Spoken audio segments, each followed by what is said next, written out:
guardarmi forte intensamente, viaggerai in un mondo tutto tuo. È l'arte che ti fa sentire vivo, vivo.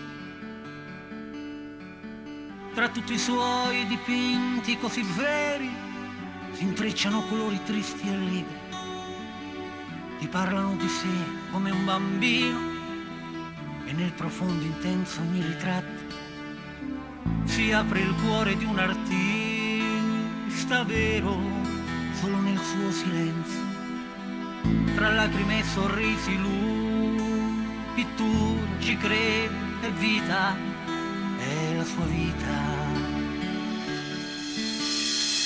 Mi credo tanto forte ma son fragile, perché la vita mia quasi impossibile, vivendo tra i miei sogni e l'inquietudine da piangere. È la mia musica che mi fa vivere, è tutta l'arte che mi fa convincere a respirare forte forte e continuare a vivere. Vivere e poi morire.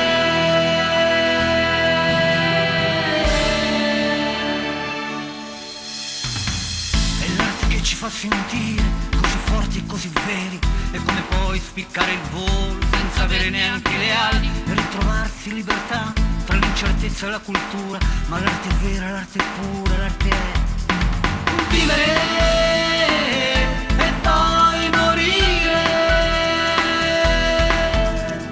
Vivere e poi morire.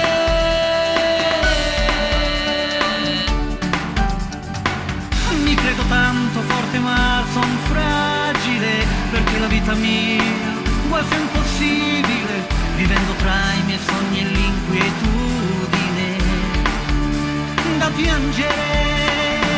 È la mia musica che mi fa vivere, è tutta l'arte che mi fa convincere a respirare forte forte e continuare a vivere. Vivere e poi morire.